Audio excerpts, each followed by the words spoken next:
Hey there guys, alright, today we are watching a video that showed up on my recommended feed. The Oldest Voices We Can Still Hear by Kings and Things. Never heard of this channel. This is the first time this channel has popped up on my recommended feed, so I have no clue what exactly to expect here. But the Oldest Voices We Can Still Hear is such a really cool thing. I'm curious, the oldest of the old that we can go. I've heard some. I think I even heard one former slave's voice. Um, and it was recorded in the 1930s, which that's fucking wild. The dude was old. Um, so yeah, but before we dive into this video, make sure you go and check out the links in the description box below. I would love you to join the Discord. Follow me over at Twitch, and please do go check out the two gaming channels here on YouTube. One is for edited content, and then the other is for the stream VODs. All that done, let's go ahead and dive right in. In the summer of 1877, rumors began circulating that a young engineer in New Jersey had invented a talking machine. At first, the difficulty most professionals had in believing such a story prevented it from becoming news. That changed in December when the young man walked into the office of the Scientific American and placed before the editors a small, simple machine. Without offering much of an explanation, the visitor simply turned the crank, and to the astonishment of all present, the machine said, "Good morning, how do you do?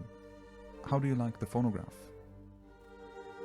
Invented by Thomas Edison, the phonograph was the first device to both record and replay sound, and it quickly became a sensation. In the following months, Edison's secluded laboratory at Menlo Park was flooded with journalists, and his public demonstrations of the device drew enormous crowds. All those who heard it, from the President of the United States on down, reacted with disbelief. There was something of an almost occult nature about a machine that could talk, and that could That woman's eyes are fucking crazy. one day even revive the voices of the dead. The 1800s aren't usually remembered through sound. While photographs allow us to see this century more vividly than any before it, the stern-faced Victorians stare back at us in silence from their portraits. It was only in the 20th century that the phenomenon of playing back voices became so common that we take it for granted. But the technology to do so existed far earlier, allowing us to listen to the distant echoes of people who lived centuries ago. This video is dedicated to the oldest voices that can still be heard.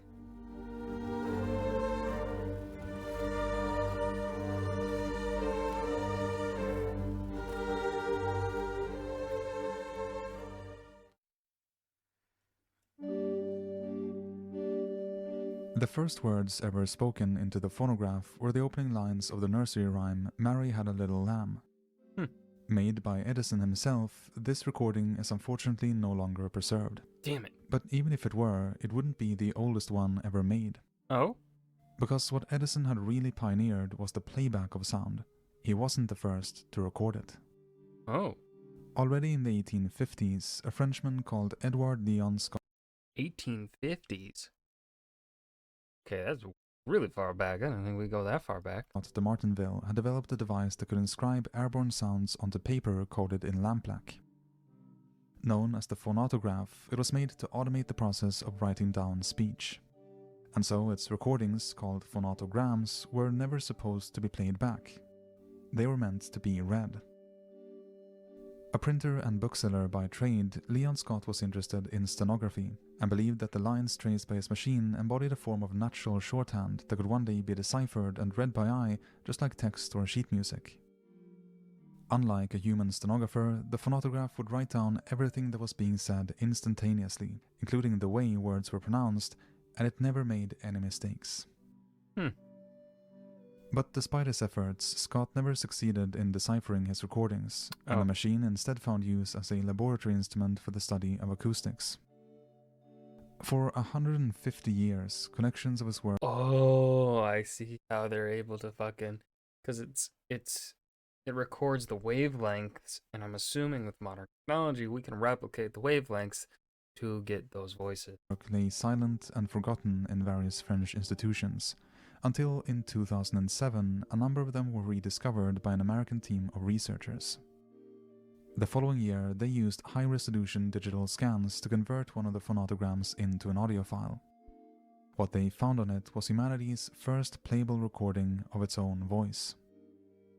It features part of the French folk song Au clair de la lune and was made in 1860, a year before the outbreak of the You better play it. You better play it, my man. American Civil I War, want to hear it. at a time when France was still ruled by Emperor Napoleon III. Initially, it was thought to be sung by a woman or a child, but the researchers leading the project later found that their misunderstanding about an included reference frequency had resulted in a doubling of the correct playback speed.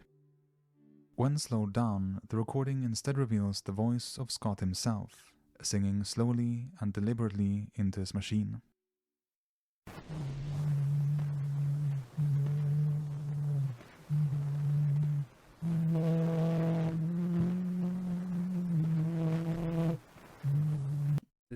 It's creepy.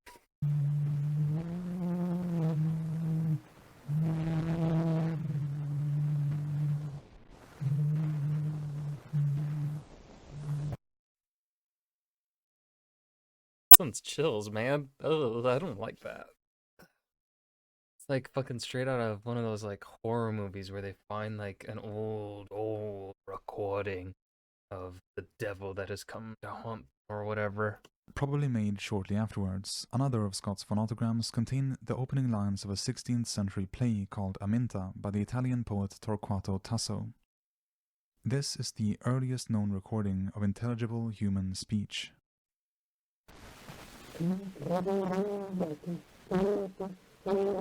Intelligible? I could better understand the nursery rhyme than this one.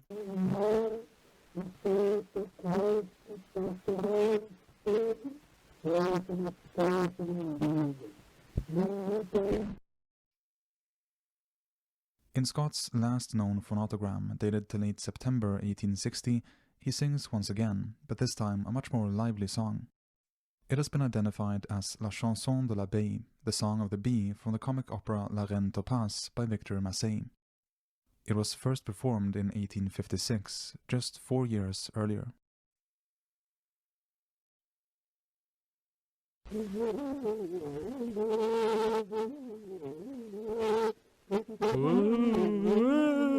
That's what it sounds like to me.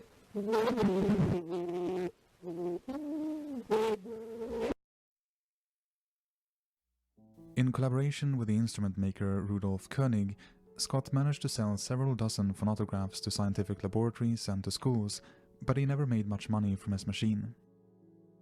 In 1878, he was devastated when Thomas Edison received accolades from around the world for the invention of the phonograph, while his own work of 20 years earlier was ignored by the press. He wrote in his memoirs that, quote, "I ask for only one reward for my efforts, to not forget to pronounce my name in this matter, for I am getting old, the father of 2 sons, and all I can leave them is my good name." Leon Scott died the next year in 1879 at the age of 62. Left without funds or pension, his family was forced to yield his remains to an unmarked grave. Ooh. His final resting place remains unknown. Damn. Although the phonograph won Edison worldwide fame, a lot of work remained to be done before it could be turned into a commercially viable product. One major problem was that it recorded sound by making indentations on tinfoil. This fragile material was prone to tearing and would wear out after just a couple of playbacks. As a result, the few tinfoil recordings that remain can't be played back with a stylus without seriously damaging them. But just like with Scott's phonautograms, they can be optically scanned and then played back digitally. This has been successfully done in a couple of cases, like the following recording from 1878. It opens with a 23-second cornet solo of an unidentified song, followed by a man's voice reciting popular nursery rhymes. The sound quality is very poor, but you can just about make out Mary Had a Little Lamb and Old Mother Hubbard, as well as the man's loud bursts of laughter. According to some articles, he messes up the words at the end and says, "Look at me, I don't know the song."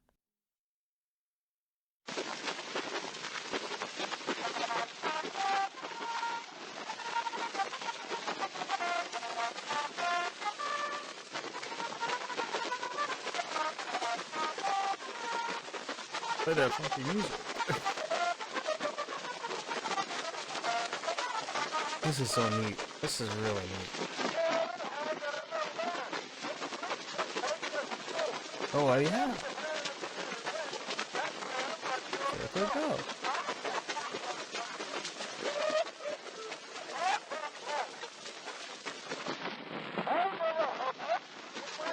Oh, this is so cool.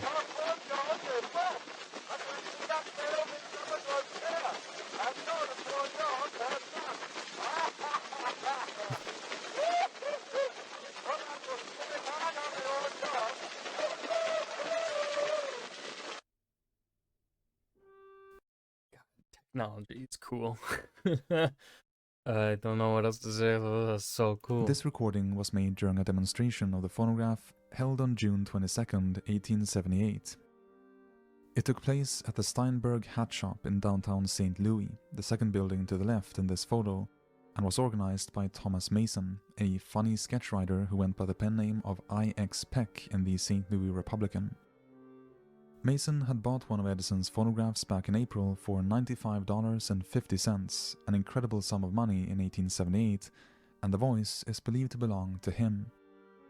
Just 3 weeks after the event, Mason died of sunstroke in Elston, Missouri, when a heat wave swept across the state.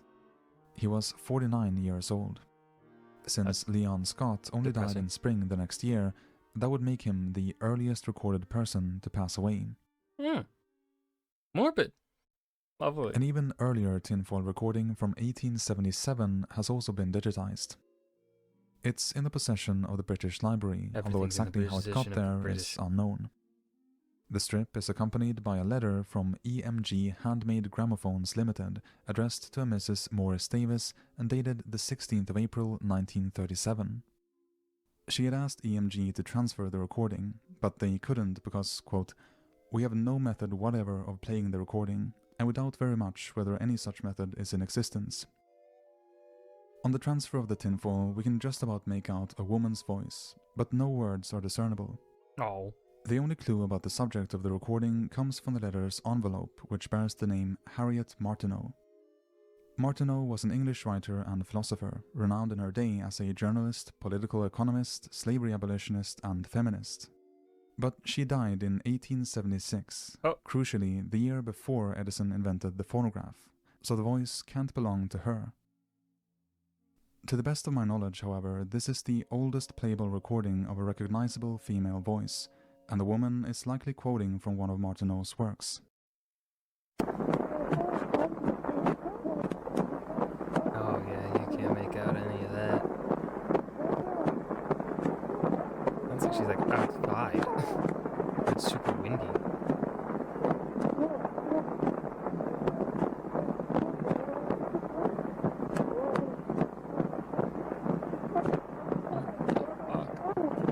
Where is she? Where the hell was she when recording that? The last recording I'd like to show you here was made much later than the ones we've listened to so far, but is in many ways the most remarkable. In 1889, Edison employee Theo Wangemann was traveling across Europe to exhibit a new, improved version of the phonograph that captured sound on wax instead of tinfoil. During the trip, he recorded various musical performances, as well as the voices of many famous historical figures. One of them was Field Marshal Helmuth von Moltke the Elder, who was born in 1800, technically the last year of the 18th century. He is the earliest born person whose voice has survived. Now approaching his 90s, the old man had a long and distinguished career behind him.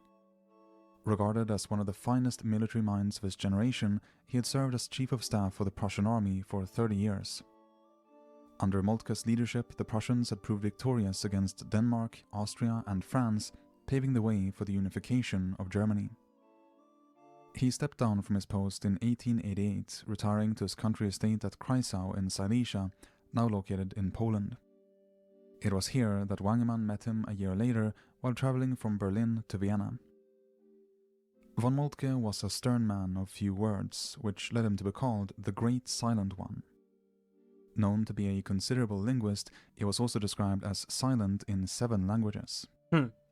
Despite this, of all the hundreds of millions of people born in the 18th century, his is the only voice that has yet to fade away, and perhaps it will continue to be heard for centuries to come. He is known to have made at least 4 recordings during Wangerman's visit, No way. of which only 2 are preserved. Damn it. In them, he recited lines from Goethe's Faust and Shakespeare's Hamlet, and made the following congratulatory message to Edison.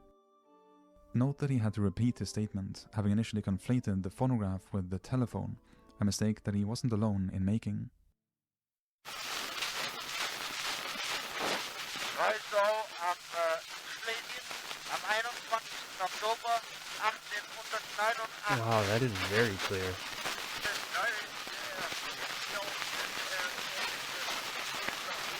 Oh, nope, there it went.